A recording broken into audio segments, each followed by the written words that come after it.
What type of hair is it? We're using a Euro mix hair to match the texture of the North American woman rather than using Chinese hair, which is too coarse.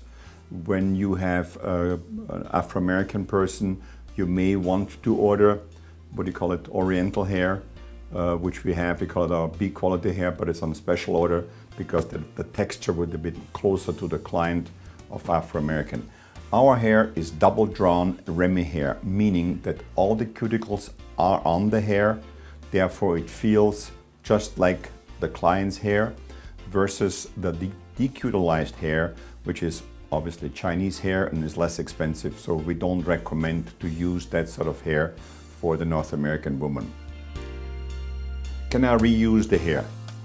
Yes, our system is probably the only system where you can reuse the hair because it is crimped on, and with the same tool you can uncrimp it and reuse the hair 3 to 4 times without any problems, versus units, or what do you call it, competitors, where they're using wax, weaving, glue guns. That hair cannot be reused. So therefore our hair and our system is more consumer friendly, as the client does not incur the same expense every time she needs to get her hair done. Can I color the hair? Generally speaking, all dead hair you can only color darker. Do not try to lighten the hair up because you would have to use a higher volume of peroxide, and that will destroy the hair. Treat the hair like you would do gray hair. The same thing if you need to straighten the hair for people of Afro-American where they need to get the hair straightened on a regular basis.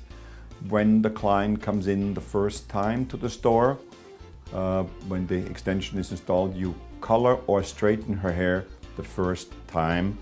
Then when the client comes back 3 months thereafter or 2 months thereafter for another hair color or a straightening, then the color or the straightening solution will not touch the hair extension, so therefore it's not a problem. Can I perm the hair? Yes, you can perm the hair.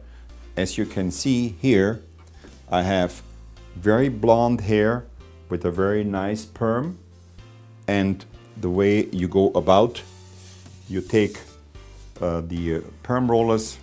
For a curl like this, you would use about 5 rollers. For a larger curl, about 6 rollers in different sizes.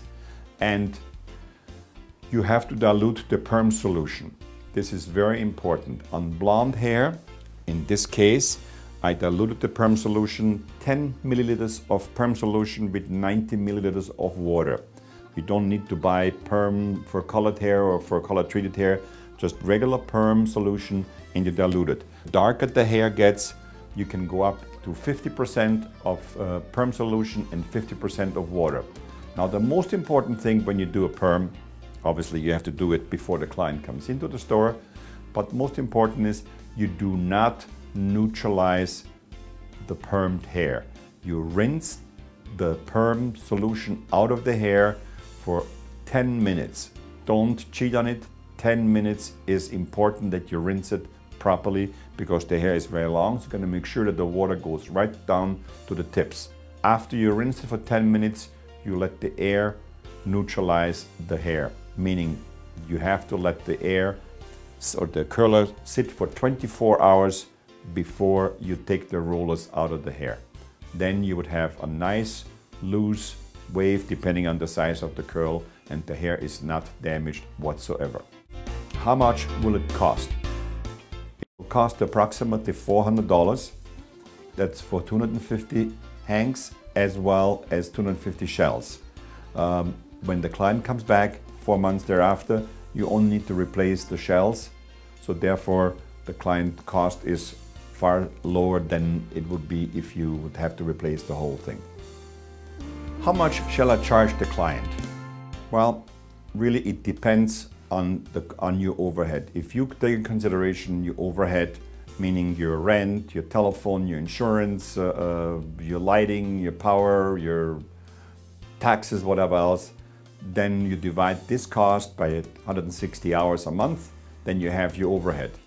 This is how you would figure out how much you would charge the client. People charging anywhere between $75 to $150 per hour of installation, meaning that a full head of hair could cost as much as $300 and as much as $600 to install, plus the cost of the hair. What will cause the hair extension to fall out? If you follow the instructions, there is no way that the hair extension fall out.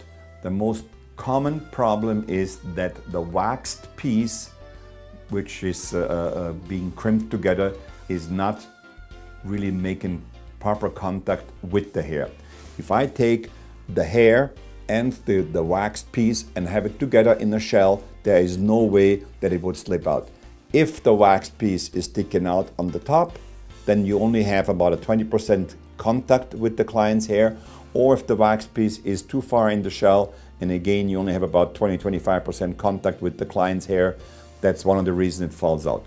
Number two, when you use the crimping tool, you're supposed to make with the crimping tool a V, because that's what the crimping tool will do. Then next you have to turn it around and fold the V together, meaning that it is sitting tight in it. There is no way that the hair will fall out. Some people are very rough on their hair, and most cases we find that the women actually rip the hair extension out of the hair because they have them little spots where there is no hair growing. But other than that, it will not fall out. One of the other reasons can be that you're not using enough hair. You need to match the client's hair with the density of the strand. So if you have in a strand approximately 30 strands of hair, then you need to use 30 strands of the client's hair to match it up, to give it the proper density. If you're using less than that, then there is stress on the knot, and it can be, we call it, ripped out of the client or slipped off because it's not enough matching hair.